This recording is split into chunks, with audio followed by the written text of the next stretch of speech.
Hello everybody, welcome to a new series that I'm starting here on this new map that I generated, but I added some rivers, some seas, some islands and whatnot.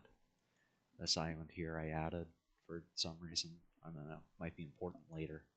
And we're gonna be doing a kind of alt history scenario with this very cool map that I've made. And yeah, I think we should go ahead and start somewhere along one of these rivers. Along this river, right here, which I have not named, a sort of large tribe with agricultural behavior decides to elect a leader to manage all the agriculture and all the people. So this primitive civilization is created. It doesn't control a lot of territory. This is around let me put this in the scale. This entire island here, or continent, is about the size of like maybe Australia. Let's just say Australia.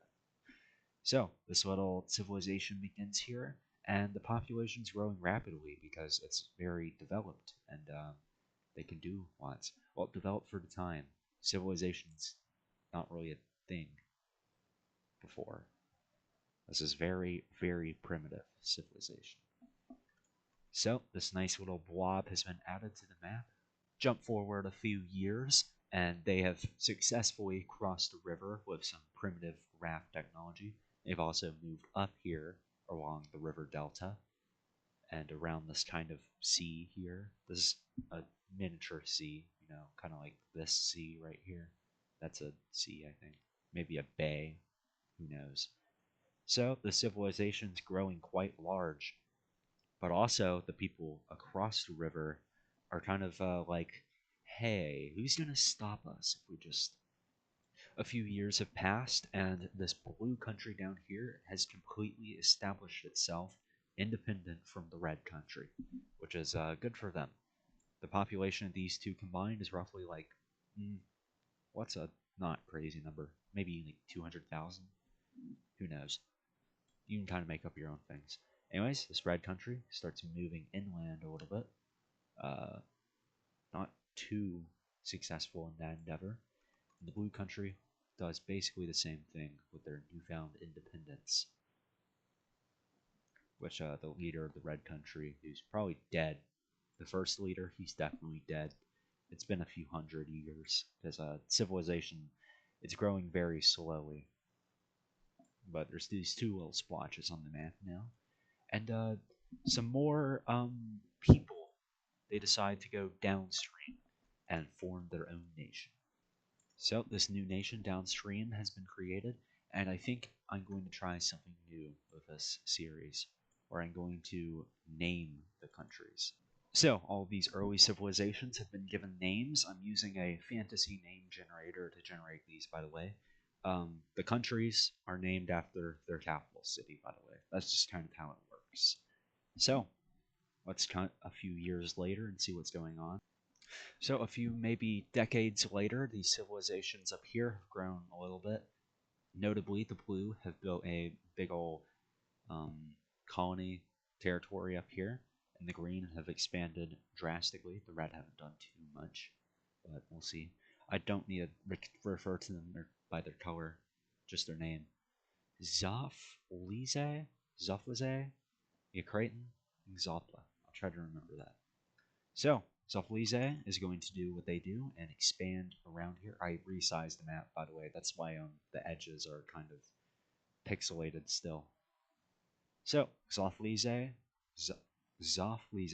who's maybe probably eclipsed Ukraitan by now, is going to expand around the coast. But with large size comes large rebellions. A pretty large group of people on the coast, the eastern coast over here of Zoflize, they decide to create their own country.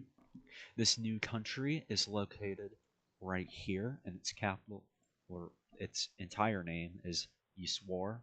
Yeswar? I don't really know. Yes, war.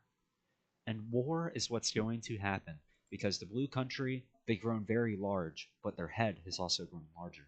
So they're going to revolt against the yellow independence, and they're going to start invading. I'm going to make a new layer. Yeah.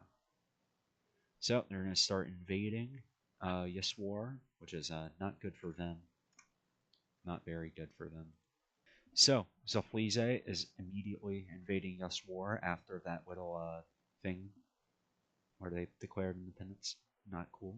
But Yaswar is very resilient for independence. So independence is what they're going to fight for. And they're very successful in this endeavor. They pushed them back pretty far, and ultimately a stalemate is reached. And in the peace treaty, it's quite simple. Yaswar gets a little bit of territory. So a new country is created between the two, kind of a prehistoric buff, well, not prehistoric, very early historic buffer state. The name generator has spoken, and this country is called Wiglia. That's pretty cool. Where am I going to fit this? So, the new nation of Wiglia has been created in the crossroads of these two countries, and Zaflize is not looking very good. They're a lot weaker than Uswar and Ukraine now after that little war that happened. So, we're going to cut ahead a few years and see what's going on.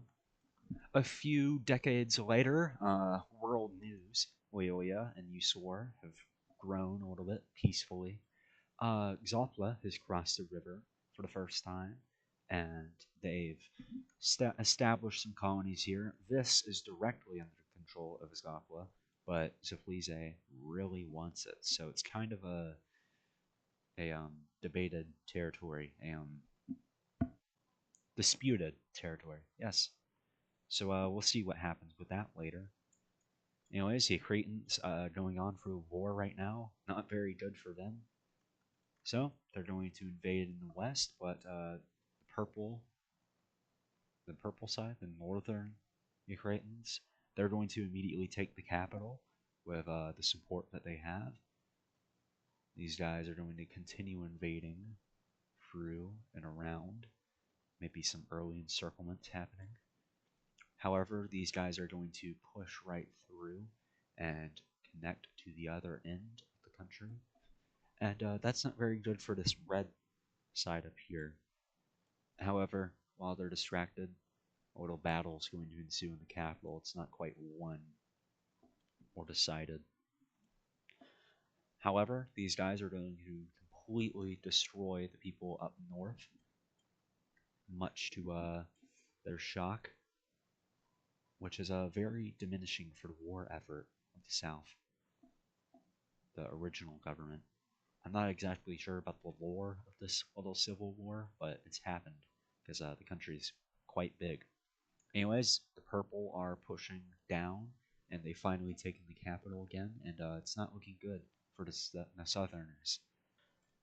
Looking at the peace deal, the new Ukrainian government takes over all of the previous land, and the original government is exiled down here to kind of bridge between Zapla and Ukraine.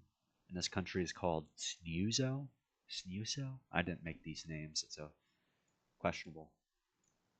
Anyways, this disputed territory down here is finally settled, and they decide to cross it. Xopla gets the southern half, and Zaflize gets the northern half.